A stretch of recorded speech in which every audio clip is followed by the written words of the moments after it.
है मुझे आपको आलिम बोलते हुए, शर्म आती है मुझे आपको इमाम बोलते हुए, शर्म आती है मुझे बोलते हुए कि मैं उस कम्युनिटी को बिलोंग करती हूं जिसके ऐसे घटिया लीडर्स हैं। वेलकम व्यूअर्स, मैं हूं अनीस फारूकी प्राइम टाइम की एक और एपिसोड के साथ। और आज हम आपकी मुलाकात करेंगे। हमें एक बहुत वोकल आवाज़ दिल्ली से ज्वाइन करेंगी सुबुही ख़ान, जो कि आपको और हम यही होगा। और हम वेलकम करते हैं हमारे साथ दिल्ली से सुबुही ख़ान जुड़ी हुई। कैसी हैं जनाब? जी अल्हम्दुलिल्लाह, आप कैसे हैं? बिल्कुल ठीक, बिल्कुल ठीक।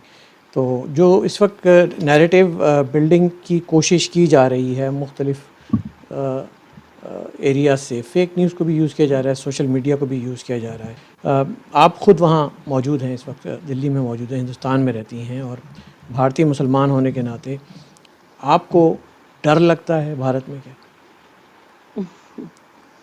जी देखिए, ये सवाल अनीस जी मुझसे जब भी कोई करता है तो मुझे मतलब हंसी भी आती है इस सवाल के ऊपर, और कहीं ना कहीं अंदर ही अंदर दुख भी होता है। जिस वक्त देश का विभाजन हुआ था उस वक्त हम लोग माइनॉरिटीज थे, तो हमें माइनॉरिटी स्टेटस दिया गया था। अब तो माशाल्लाह अब 130 करोड़ पॉपुलेशन में ऑलमोस्ट 20-30 करोड़ मुस्लिम्स हैं, माइनॉरिटी भी नहीं है। लेकिन जो बहुत कम तादाद में भी जो माइनॉरिटीज हैं, पारसीज हैं, और भी बहुत तरह की माइनॉरिटीज है, ज्यूज के साथ कभी परसिक्यूशन नहीं हुआ। जिन लोगों के साथ पूरी दुनिया में परसिक्यूशन हुआ उनके साथ कभी इस हिंदुस्तान में नहीं हुआ। हमारी नेशनल एथॉज ही ऐसी नहीं है जो किसी के साथ वायलेंस किया जाए या किसी भी तरह का कोई ह्यूमन राइट वायलेशन भी इस देश में कभी हुआ हो। आप इतिहास उठा के देख लीजिए।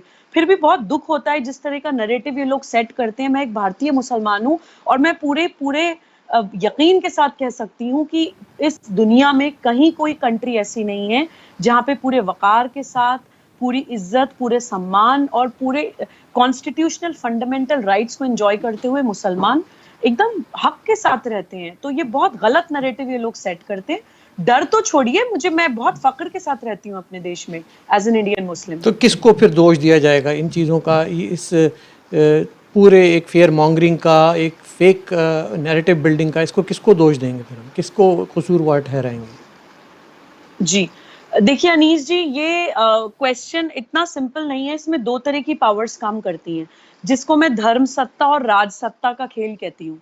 जब से हमारा देश आजाद हुआ है, या मैं तो कहती हूँ कि जब से हमारे देश का विभाजन हुआ है, तब से अब तक मोस्टली उन पॉलिटिकल पार्टीज का राज रहा इस देश के ऊपर जिन्होंने अपनी सत्ता की कुर्सी हमेशा एक स्पेसिफिक फेथ को अपीज करके संभाली हुई है। तो उन्होंने एक तबके को, यानी कि मुसलमान तबके को जानबूझ के अनपढ़ रखा, कमजोर रखा, दबा हुआ, कुचला हुआ रखा, और उनके कंधों पे चढ़ के हमेशा अपनी राजनीति करी है। तो वो लोग इतना बौखला गए हैं क्योंकि जब से मोदी गवर्नमेंट आई है, जो भी आपके चैनल के माध्यम से मैं जिन मुस्लिम्स को ये लग भी रहा है कि बीजेपी गवर्नमेंट में मुसलमानों के साथ कुछ बुरा हो रहा है, मैं उनको ये बताना चाहती हूँ कि तो 6 साल आप लगा लीजिए, 2020 में हम बैठे हैं, अभी तक परसिक्यूशन तो छोड़िए, कुछ बुरा तो छोड़िए, हमेशा मुसलमानों के अपलिफ्टमेंट के लिए काम हो रहा है। माइनॉरिटी का जो एक माइंडसेट बना दिया गया था एक मुस्लिम कम्युनिटी का कि तुम डरे रहो, तुम एक विक्टिम कार्ड खेलते रहो, क्योंकि डरा हुआ इंसान हमेशा एक सपोर्ट ढूंढता है। वो सपोर्ट ये सो कॉल्ड पॉलिटिकल पार्टीज जो अपनी अपीजमेंट पॉलिटिक्स करती हैं, वो सपोर्ट बन के मुसलमानों को यूज करती थी। तो वो विक्टिम माइंडसेट से मुसलमानों को निकालने का काम मोदी गवर्नमेंट में हो रहा है। मदरसा मॉडर्नाइजेशन की बात हो रही है, बोलते हैं एक हाथ में कुरान और एक हाथ में लैपटॉप होना चाहिए मुसलमान बच्चे के, उसको दीन की और दुनिया की दोनों की तालीम मिलनी चाहिए। स्कॉलरशिप्स मिल रही है मुसलमान बच्चों को, मुस्लिम लड़कियों की शादियों में शादी शगुन दिया जा रहा है। तो मतलब हर तरह का मुसलमान के अपलिफ्टमेंट के लिए काम हुआ है मोदी गवर्नमेंट ने। तो ये पॉलिटिकल पार्टीज बौखला गई हैं क्योंकि इनका जो राजनीति करने का जो मुद्दा था वो खत्म हो गया। मेरिट्स पे तो जीतने का मादा है नहीं इनके पास, ताकि एक देश में एक अनार्की फैली रहे और एक अराजकता का माहौल फैला रहे और दोबारा उनके सत्ता में आने की चांसेस बन जाए। दूसरी एक पावर है जो ये नैरेटिव सेट कर रही है नीज जी, वो है धर्म सत्ता।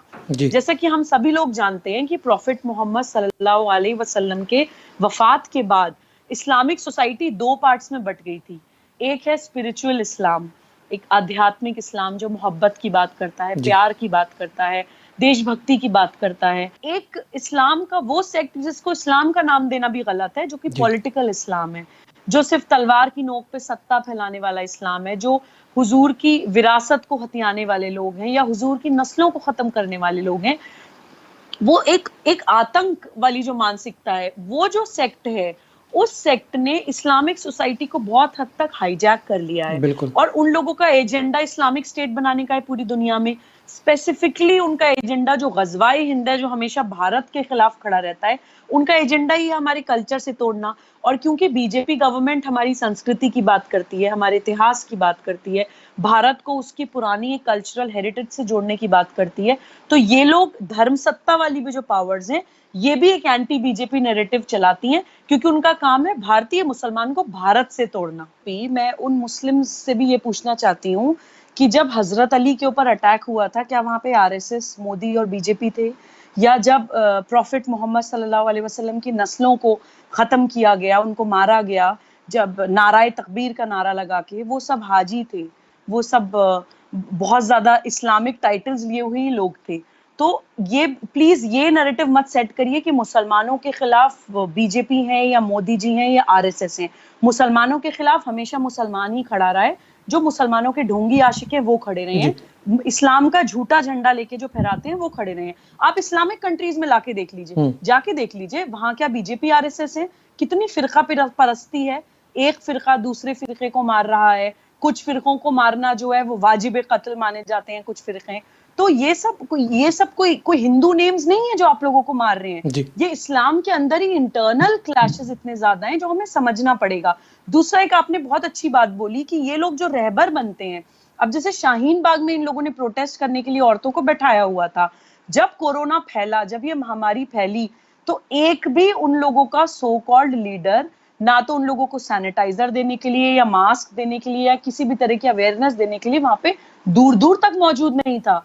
और वही मोदी जी जिनको आप गाली दे रहे थे, वो फॉरेन कंट्रीज से, ईरान से और बहुत दूसरी फॉरेन कंट्रीज से प्लेन भर भर के मुसलमानों को लेकर आए हैं कंट्री में वापस। जी।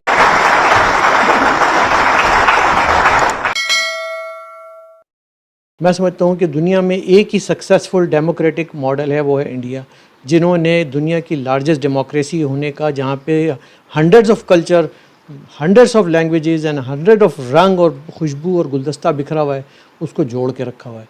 उसको आज अगर कोई ख़राब करने की कोशिश करता है तो वो लोगों को खुद समझना होगा, कोई बाहर से आके नहीं समझाएगा इनको। और ये आपको हमको इनको बताना होगा कि जिस तरह से धर्म को इस्तेमाल करके दुनिया में तबाही फैलाई गई, उसकी इजाज़त आप लोगों ने नहीं देनी। इस बारे में क्या कहेंगे? जी देखिए, बिल्कुल, मैं हमेशा इस बात को इसी तरह से बोलती हूँ कि अपने घर का कचरा खुद साफ करना पड़ता है। जी।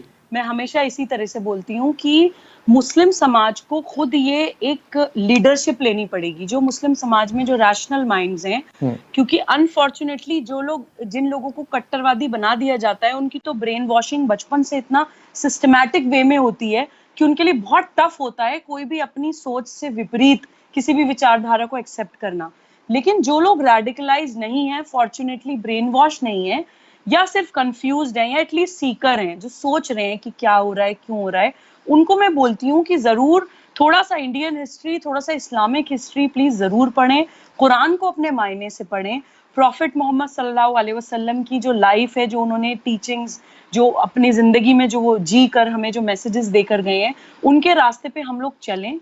और इस्लाम के माथे पे भी भारतीय मुसलमान तो हैं ही, जो नॉर्मल मुस्लिम्स भी, जो इंडियन भी नहीं है, मुस्लिम मुझे सुन रहे हैं, अगर आप मुस्लिम्स के माथे पे से भी ये एक टैग हटाना चाहते हैं, जो एक पूरा एक इंटरनेशनली एक नैरेटिव बन गया है कि मुसलमान रेडिकल होते हैं या मुसलमान इलॉजिकल होते हैं या मुसलमान कट्टर होते हैं, उसको हटाने की जिम्मेदारी हमारी और आपकी ही है। हम लोगों को ही वो रिस्पॉन्सिबिलिटी लेनी पड़ेगी। और अल्लाह और हमारे बीच में जो मीडिएटर्स बैठे हुए हैं, जो हमें डराते रहते हैं, मैं हमेशा ये बोलती हूँ कि देखिए, the most beneficent, the most merciful जिसने ये पूरी दुनिया बनाई है, वो बहुत रहम करने वाला है। उससे हमें डरने की जरूरत नहीं है। I think we should be God loving instead of becoming God fearing. अच्छा, आपने डर और फियर की बात करके मुझे अपने आखिरी सवाल तक ले आई हैं, और वो मैं प्रोग्राम खत्म होने से पहले, ये बड़ा इंपॉर्टेंट सवाल है, बड़ा इंपॉर्टेंट क्वेश्चन है, और इसको क्लियर होना ज़रूरी है। देखें, अगर ये क्लियर नहीं होगा तो बहुत सारे दिलों में नफरतें पैदा होती हैं। मुझे ये महसूस होता है कि हम लोगों ने मुस्लिम इस्लाम दीन कर करके, तबलीगी जमात कर करके लोगों के जहन में ऐसा इस्लामोफोबिक रवैये क्रिएट कर दिए हैं कि अब लोग डरने लगे हैं नाम लेने से। डू यू थिंक दैट, आपका मतलब कि किसी अगर सपोज करें मौलाना शाद ने कुछ गलत किया है तो उनको गलत करने से पहले दूसरे पंथ के लोग ये सोचते हैं कि कहीं हमारे ऊपर कोई एलिगेशन ना लग जाए कि हम मुसलमानों के खिलाफ बोल रहे हैं? calling a spade is nothing wrong about it. Yes बिल्कुल। Islamophobia is a wrong term, क्योंकि मुझे लगता है कि डरने की वजह है, डरने की वजह डेफिनेटली है, वो कोई इरेशनल फियर नहीं है, बिल्कुल रैशनल फियर है। जैश ए मोहम्मद टाइप की संस्थाएं हैं, लश्कर तौयबा नाम की संस्थाएं हैं, अलकायदा नाम की संस्थाएं हैं, सुसाइड बॉम्बर्स बना के बहुत सारे बच्चों को मरने के लिए छोड़ा जाता है और दूसरों का जेनोसाइड भी करवाया जाता है। ये रेडिकल इस्लाम की एक हकीकत है। तो इस्लामोफोबिया तो टर्म ही गलत अपने पापों को ढकने के लिए इन लोगों ने बनाई है, पहली चीज। दूसरी चीज ये आप बिल्कुल सही कह रही हैं कि हिंदुस्तान में एक जो मुस्लिम नहीं है, एक गैर मुस्लिम की सिचुएशन ऐसी बन गई है कि एक स्पेड को स्पेड बोलने से पहले उसको 100 बार सोचना पड़ता है। एक मौलाना शाद को अपराधी बोलने से पहले उसको 100 बार सोचना पड़ता है कि डरते हैं लोग, कि लगता है कि नहीं अगर हमने ये कह दिया तो कहीं हिंदू मुस्लिम ना हो जाए, कहीं दंगा ना हो जाए। आज एक ऐसी स्थिति बन गई है कि एक गरीब मुसलमान के ठेले पे से आप कोई फल लेने से पहले 100 बार सोचेगा। एग्जैक्टली। कोई सब्जी लेने से पहले 100 बार सोचेगा। गैर मुस्लिम तो छोड़िए, मैं खुद 100 बार सोचूंगी, क्यों मेरे घर में क्या मेरा बच्चा नहीं है प्रोटेक्ट करने के लिए? बिल्कुल। जब मैं ऐसी वीडियोस देखूंगी, जब मैं इस तरह की वीडियोस देखूंगी कि फल पे थूक लगा रहे हैं, यूरिन लगा के स्प्रे करके फल बेच रहे हैं, तो क्या मैं अपने आप को या अपने परिवार को उस डेंजरस सिचुएशन में डालना चाहूंगी? हर इंसान, सर्वाइवल इंस्टिंक्ट एक बेसिक इंस्टिंक्ट होती है, हर इंसान पहले अपनी जिंदगी बचाना चाहता है। तो ये हिंदू मुस्लिम नैरेटिव नहीं है, ये हिंदू मुस्लिम नहीं हो रहा है देश के अंदर, ये मुसलमानों को ही सोचना चाहिए। कि जब मैं हमेशा बोलती हूँ अनीस जी कि जब एक मुसलमान मोहल्ले में सपोज करिए 50 लोग हैं, उसमें से 10 मुसलमान पत्थरबाजी कर रहे हैं कोरोना वॉरियर्स पे, डॉक्टर्स पे, तो जो बाकी के 40 मुसलमान मौन खड़े होके देख रहे हैं, मैं उनका भी अपराध मानती हूँ, मैं उस मौन समर्थन को भी अपराध मानती हूँ। आप क्यों नहीं फौरन एक डंडा लेके या चप्पल लेके खदेड़ देते हैं उन 10 मुसलमानों को जो पत्थरबाजी कर रहे हैं कि ये कोरोना वॉरियर्स जो हमारी जिंदगी बचाने के लिए हमारे मोहल्लों में, हमारे घर तक, हमारे दर तक आ रहे हैं, तुम उनके ऊपर पत्थरबाजी कर रहे हो? तो वो एक रिस्पॉन्सिबिलिटी, वो लीडरशिप मुस्लिम्स को लेने की बहुत जरूरत है।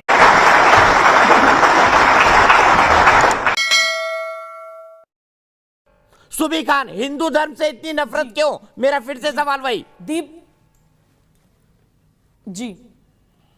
दीपक जी, ये जो इस्लाम के ढोंगी आशिक यहाँ पर टोपी लगा के और दाढ़ी बनाकर बैठ जाते हैं, इस्लाम का आईन को पता नहीं है। प्रॉफिट मोहम्मद सल्लल्लाहु अलैहि वसल्लम को बदनाम ये लोग करते हैं, इस्लाम को बदनाम ये करते हैं, खुदा को बदनाम ये करते हैं। इनका सिर्फ एजेंडा है इस्लामिक स्टेट बनाने का, गजवाए हिंद को पूरा करने का। वही इनकी हिंदू नफरत आए दिन दिखती है। इन्होंने एक सवाल ये पूछा कि मंदिर विध्वंस होते हुए तो किसी ने नहीं देखा, बाबरी मस्जिद को विध्वंस होते हुए हमने देखा है। पहली बात तो मस्जिद नहीं है, विवादित ढांचे को विध्वंस होते हुए आपने देखा है।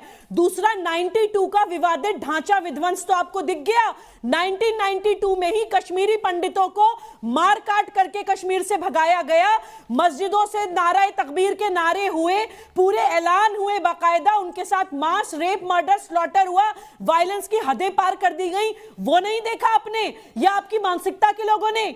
वो क्या बहुत पुरानी बात है? सेम साल की बात है, 92 की बात है, लेकिन वो आपको दिखाई नहीं देगा क्योंकि वो आपकी घटिया इस्लामिक स्टेट की राजनीति को सूट नहीं करता। ये दोहरा चरित्र देश को दिखाना बंद करिए। अब भारत की आंखें खुल चुकी हैं, अब भारत जाग चुका है। मजाक बना रखा है आप लोगों ने, कभी ये शर्जिल उस्मानी आके जहर उगल देते हैं, कभी मुनव्वर राणा आके जहर उगल देते हैं। इन लोगों के ऊपर सख्त से सख्त चार्जेस में FIR होनी चाहिए दीपक जी, और इनका सोशल बॉयकॉट भी हो जाना चाहिए। बंद कर देना चाहिए लोगों को समाज में इनका हुक्का पानी, इन लोगों से कलाम तक करना बंद कर देना चाहिए जो भाई को भाई से लड़ाते हैं।